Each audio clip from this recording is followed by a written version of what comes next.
સવારે વણેલા ગાંઠિયા આવ્યા. Donald Trump કે ઓટિસ્ટિક, તો કે ધીસ ઇઝ વણેલા ગાંઠિયા. હવે ગાંઠિયા આપણા ગુજરાતીમાં લોહીમાં પડી ગયા છો. આપણું ગુજરાતી કદાચ વિદેશમાં બે પાન થઈને પડી જાય, ગાંઠિયાનું ખાણું કાઢીને નાકે વરાળ આપો એટલે એકવાર જવાબ આપે. હા, એટલા હાર્ડ વાળા. રાજકોટમાં એક બેને ડોક્ટરને ફોન કર્યો, હવે મારા બાબાને દાંત ઉગી ગયા છે, તો હવે ગાંઠિયાના ટુકડા ખવડાવું કે હજી રસ જ પાવ? રોજ એટલા ગાંઠિયા લઈને ચા વાળા ત્યાં જાય, આના રસ કાઢી દો તો ઓમાં નાખીને રસ કાઢી. એ છોકરાને ચમચી ચમચી પાતા. ડોનાલ્ડ ટ્રમ્પ કે ઓટિસ્ટિક કે ધીસ ઇઝ વણેલા ગાંઠિયા ખાતા. પછી અમેરિકા જઈને ડોનાલ્ડ ટ્રમ્પ બોલ્યા, કોણ કે છે ગુજરાતમાં શિક્ષણનો અભાવ છે? અરે ગુજરાતમાં તો સવારે ગાંઠિયા ભણેલા આવે. ફરસાણ વાળા સવારમાં દુકાન ખોલી દે, ભાઈ કેડે હાથ દઈને ઉપર કે જલેબીનો શું ભાવ છે? તો કે જલેબીના 300 રૂપિયા. 1 કિલો ગરમ બનાવી દો. તો આમ બકડીઓ મૂકીને આથાનો લોટો ભરીને આમ ઘૂંચડા પાડવા માંડ્યો. કઈડે હાથ દઈને ઉભો કે કેટલા વર્ષથી આ ધંધો કરો? કે 24 વર્ષ થયા તો હજી સીધી જલેબી નથી આવડતી. કુંડારા તાણો આમ આમ આમ આમ લાવ લોટો મારી પાસે. બકડી આમ સીધા લીટા માર્યા. હા, ઓલો કે આ જલેબીની સાઈઝ ફેરીમાં ઘૂંચડું હોય તો સારું લાગે. આ તો કિલાહારીના કટકા ખાતા હોય એવું લાગે. જલેબી ઘૂંચડું હોય તો સારું લાગે, લાડવો ગોળ હોય તો સારું લાગે. લાડવાનો દૂધી જેવો લાંબો કરો લ્યો. હા, આપકા જ કરી જાય લાડવો.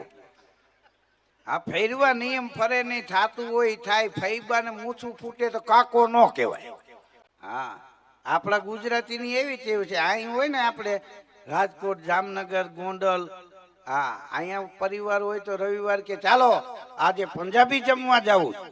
હા, અને તમે 5 લાખનો ખર્ચો કરીને આખા પરિવારને વેકેશનમાં કુલ્લુ મનાલી લઈ જાવ ને, તો ન્યા જઈને કે હે કઢી ખીચડી જળશે? કીધું ઈ તો ઘેરે હતા, એના હારું આ પલો કાપ્યો. હા, રિમોટ કંટ્રોલ આ ટીવીમાં આમ દબાવવાનું ચેનલ ફરી જાય છે, એ બાયુમાંથી સંશોધન થયું. આટલા પુરુષ બેઠા, કોઈક બેન હમણાં ઊભા છે ને આમ હમું જો એટલે એનો ઘરવાળો ઊભો થાય. કારણ કે એ જે ટીવીનું રિમોટ હોય એનાથી જ ફરે. કાંઈ પાડોશીને લેવું દબાવટ ન ફરે. હા, જે ટીવીનું રિમોટ હોય એમાં એના પૂરતું જ કામ આપે. આ જોવા દેવું. આ સંસારની સાયકલ છે. સ્ત્રી ને પુરુષ બે વ્હીલ છે. હા, સ્ત્રી આગલું વ્હીલ છે, પુરુષ પાછલું વ્હીલ છે. આ કેરિયર વાહેલા વ્હીલમાં ફિટ થાય, વધારાનું વજન ન્યા. અને બ્રેક બેયમાં હોય, પણ વાહે જ મારવી પડે. આગળ મારું તો ઊંધે કાંઈ નાખે. હા, એટલે ફટાકીયા થાય એ વાહેલામાં જ થાય ને. આગળ તો મોરલી થયા પછી 1.5 વર્ષ હાલે. હા, જોવા જાઉં. આ પ્રવીણભાઈ આ ફોન કરીને કીધું ને તારીખ નક્કી કરી. મને કે પેલો ફોન ધીરુભાઈ તમને કર્યો, પછી બિરજુભાઈ ને ગોપીબેન ને એને કર્યો. મને કે પ્રોગ્રામ જામવો છે. મેં કીધું અમારે ગેરંટી જ હોય, જામે ત્યાં સુધી જ પ્રોગ્રામ કરવા. પછી અગાઉ બંધ કરી દેવાના. હા, આવું આયોજન આટાણે હું કહું મને મૂડ નથી. મારા હારું કાલ ડોમ બનાવવા અહીંયા. હા, કલાકારને હું તો જગાડો મૂડમાં જ હોત. હા, અમે કદાચ તાવ આવી ગયો હોય તો અમે અસર ખાવા ન દે. હા, વિદ્યાર્થીને 2 પરીક્ષા હોય, કલાકારને રોજ પરીક્ષા હોય, રોજ પાસ થાય હાલે.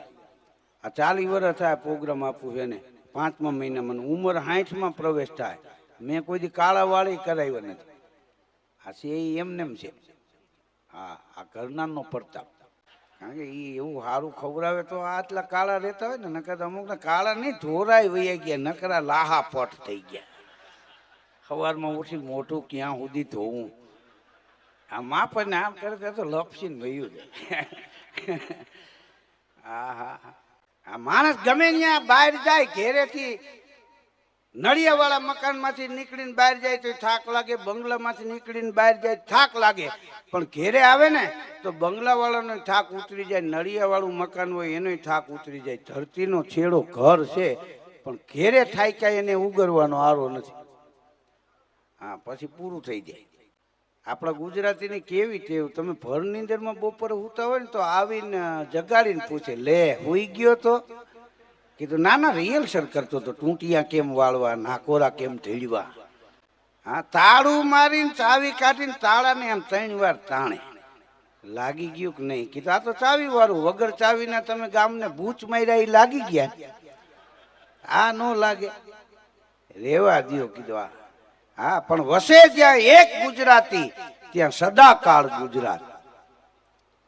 મોટા સાહેબ સ્કૂલમાં આવેલા અને સાહેબ આવ્યા પછી પરીક્ષા ચાલુ થઈ. એક વિદ્યાર્થીને ઊભો કરીને કીધું બોર્ડમાં ઇંગ્લિશમાં લખવાનું કીધું તો એનો સ્પેલિંગ ખોટો લખાણો. જે મોટા સાહેબ આવ્યા એનું ધ્યાન નહોતું, છોકરાના માસ્ટરનું ધ્યાન હતું. એને હાન કરી ભૂઈ નાખ આમ લખ, પણ છોકરે લખ્યું નહીં. સાહેબે ચેક કર્યું, એ વિદ્યાર્થી ખોટો સાબિત થયો. અને મોટા સાહેબ આવ્યા હતા ને એ આ માસ્ટર સાહેબને એટલું કહેતા ગયા કે બાળકોને ભણાવવામાં પૂરતું ધ્યાન આપો. એટલું કહીને વયા ગયા.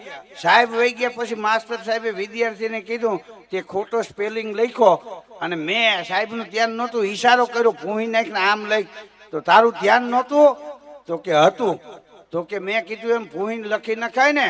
તો વિદ્યાર્થીએ જવાબ આપ્યો કે ખોટું કરીને હું પાસ થવા નથી માગતો. એ વિદ્યાર્થી બીજા કોઈ નહીં, એ હતા મોહનચંદ કરમચંદ ગાંધી. એટલે લોકો એને રાષ્ટ્રપિતાના બિરુદ આપે. આ સરદાર ને સુભાષ ગાંધી, વીર નરો નિપજાવજે, વીરની માતા બની આ દેશને દીપાવજે. અરે આઝાદી કેરા યજ્ઞમાં હોમાઈ ગયા હુલાસમાં, અમ દેશની જુઓ આર્ય રમણી, અમર છે ઇતિહાસમાં.